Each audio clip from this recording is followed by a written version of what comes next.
Flight information.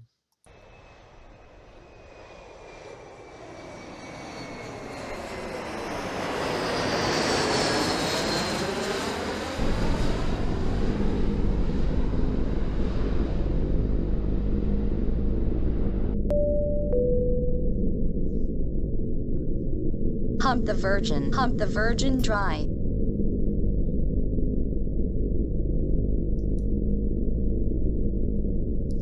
Virgin America first class flight. I feel like I lost my brain somewhere. Everything has been a whirlwind. New York, LA, JFK, LAX, LAX, JFK, JFK, LAX, LAX, JFK, LA, New York. I've never seen her reality television show before, but the Long Island medium is in the seat in front of me. She is staring out the window. I wonder what she is thinking about. The flight attendant comes by and I ask for another Bloody Mary. This weekend is going to be total bedlam. My stomach is in knots. The next few days will go by fast and feel like an eternity at the same time.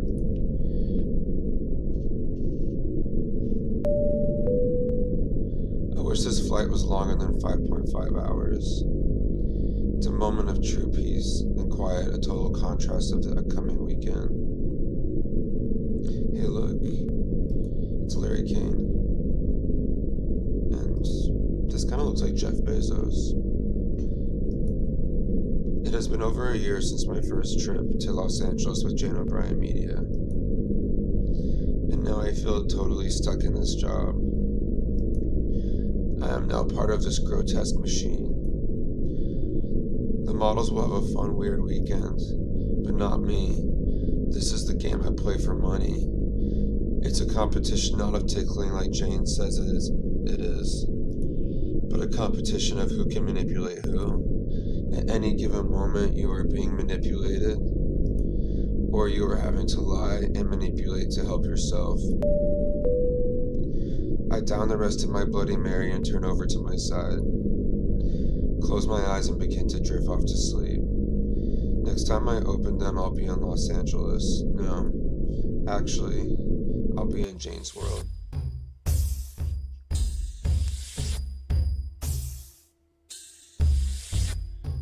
Here I am at the Westin Bonaventure. This place has become so familiar to me. Time freezes and none of this feels entirely real. But this giant monolith helps to mute all the chaos. The 35 stories are a dizzying, overwhelming labyrinth.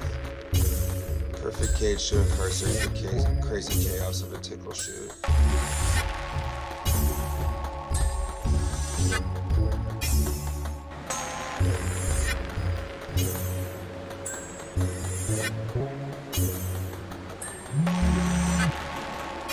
Hello, this is Kevin calling. Give me a call. Bye. When Kevin is in shoot mode, he is even crazier than normal. He loves the chaos. In fact, he often amplifies it. My job is to try and keep some semblance of organization within this chaos. I handle the 30K that goes towards the models in the photo studio, the catering, setting up the bed, or any errands or tasks that are needed at any given time. I guess in a way I've become a production assistant. But every shoot, Kevin handles it like he's going to war. He knows I've landed and is very impatient for me to get within his grasp. I know where he is though before I even got here. In the same parlor suite we usually have as the bunker of operations. I head towards the elevator.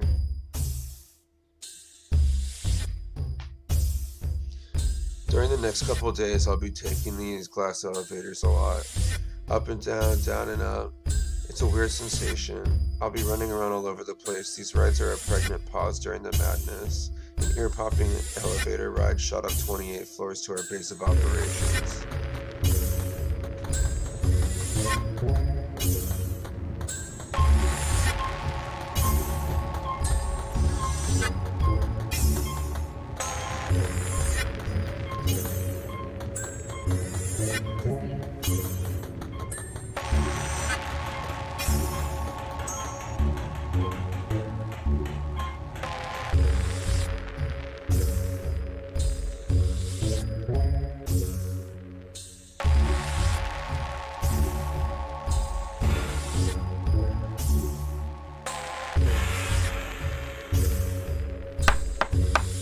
knock on the door, but it's already popped open, so I walk right in. I enter the first room connected to the parlor suite. Hello? No answer. That's strange. I walk up to the window and take in my change of setting. You're not in NYC anymore. It's winter back home. It is nice to escape to LA, actually, a place I really have no connections in. Makes it easier to do this kind of work. I wonder where Kevin is. I hear the other door open at the end of the parlor suite and I turn around.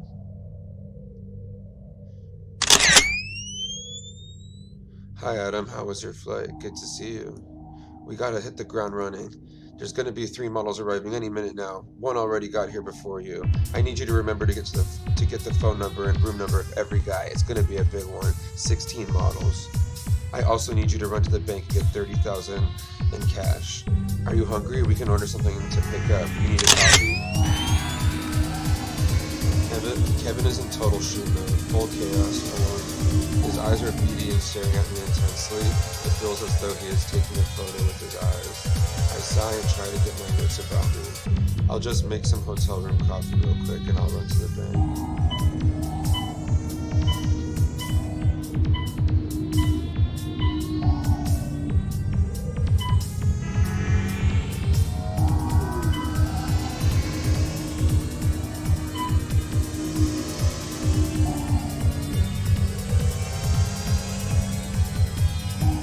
I get 30K in cash out of the Fat Bastard LLC business account, shove the huge wad of cash in my pocket. I then go to 7-Eleven to pick up several cold sparkling waters, as per Kevin's request. He hasn't had a drink in 35 years and this is all he drinks. I get back to the parlor suite.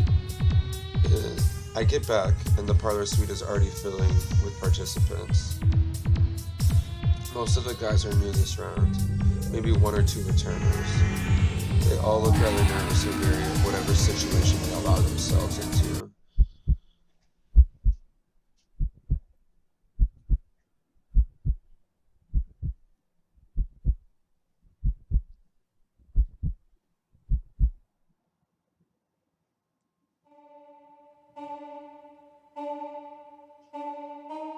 Setting up for the day started early, 7:30 a.m. awakening. Grocery shopping for the catering, helping load the van with equipment. A lot more goes into a tickling shoot than you would think. All fresh new Adidas uniforms for the participants. Some are specifically requested to wear certain colors. Ones that are not assigned by Jane are decided by me. First thing are the tickle talks. We set each model individually on camera to answer a series of questions about tickling. They must talk for 15 whole minutes just about being ticklish. Are you ticklish? Most participants struggle to fill 15 minutes of just tickle talking. Some have the gift of gab and are able to ramble on and on. Others can barely make it to 5 minutes. It's only 3 questions. How ticklish are you? Now that the boring tickle talks are done, it's time for me and the other assistant to set up the bed. The other assistant and I both started out as participants once, but we somehow found ourselves now working for the company regularly. Jane calls him the tickle bug because he looked like a bug when tickled. He is a really angry guy and wants to be an actor. He was also once a part of the Children of God cult. As the models switch between being tickled and being ticklers, the tickle bug assistant and I have to clean up and tie each other down, each new tickler. They must be tickled for 15 minutes straight.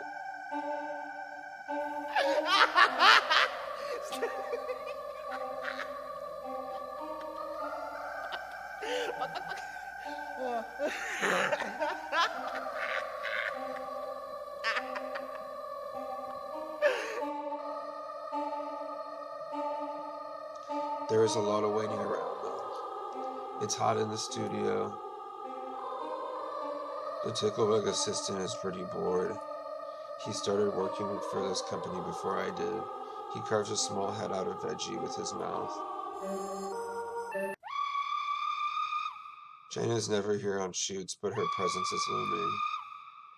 Text messages and emails are always coming, asking about how the day is going and who is the most ticklish.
Arriving back at the Bonaventure, pretty exhausted from the long day of shooting, mentally depleted from listening to fake laughter for 6 to 8 hours. A part of me just wants to go up to my comfortable hotel bed and pass out, but that would just mean tomorrow will come faster, which is just another day of stressful labor, another day of hours of fake laughter. It really makes you feel like you're in an insane asylum. Kevin had something he had to do tonight, which is very rare.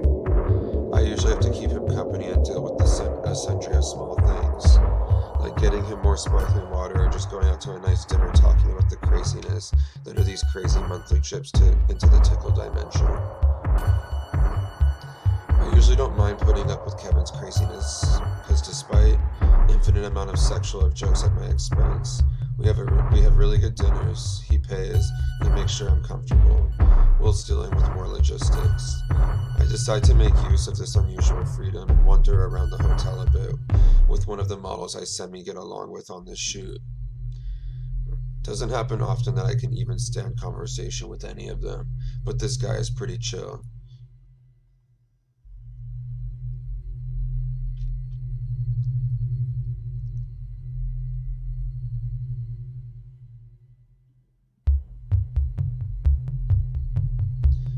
Let's go to the rotating bar at the top of the hotel, the short but muscular model suggests.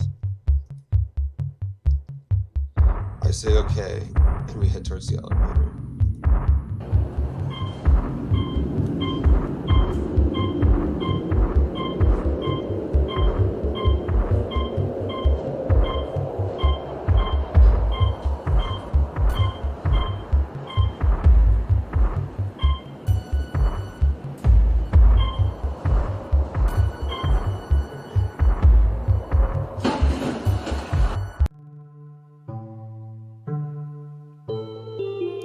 I kind of love this bar on the top of the Bonaventure. It rotates ever so slightly. The drinks are strong that come in special edition cups you can take away.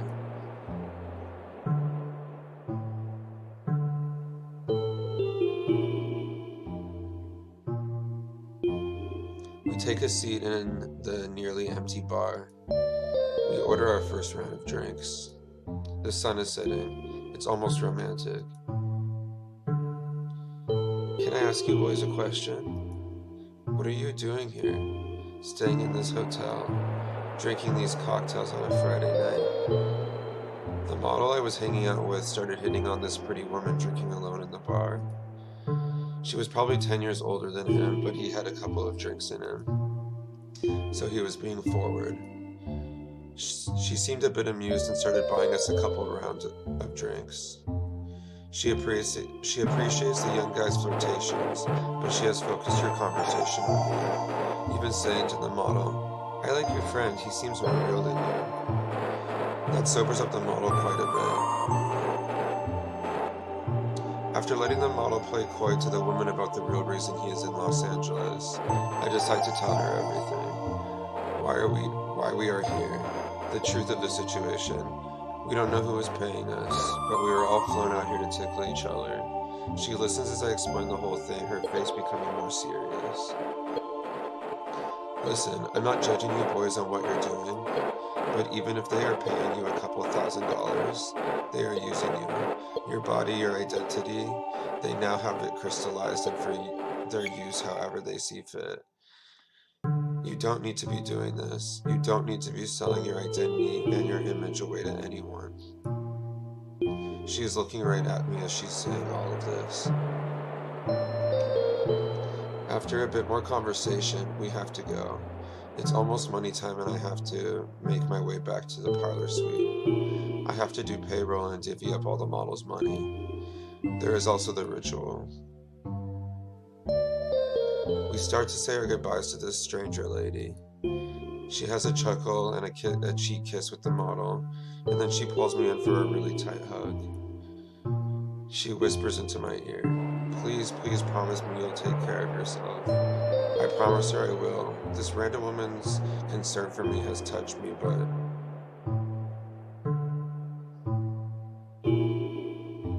I do want to take care of myself, but I can't. I won't. I'm too lost in the machinery in this game. I can't say no to the money. I can't leave. This weekend has been a tiring one, and I just want to get it done and enjoy the ritual. A bit intoxicated, I make my way toward the ATM machine across the street. I have to get a bit more money for the participant payments. Back at the parlor suite, the models are piling in. Contracts are signed, IDs checked, and also any final requests from Jane must be completed. Like the models from other countries singing their national anthem on camera for her. Jag vill dö i Norden.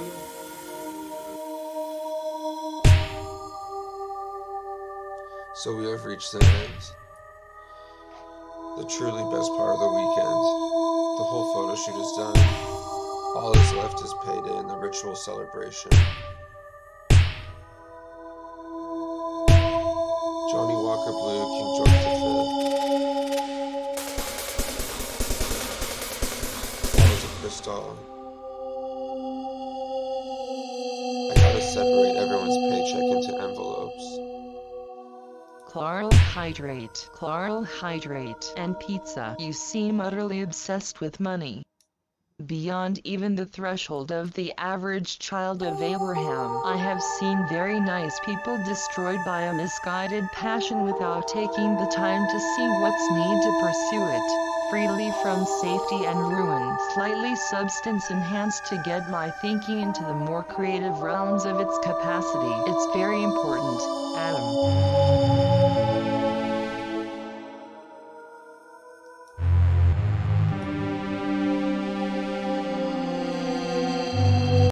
Because I think that life is a learning experience. That life is a learning experience. That life is a learning experience. Because I think that life is a learning experience. A learning experience. A learning experience. A learning experience.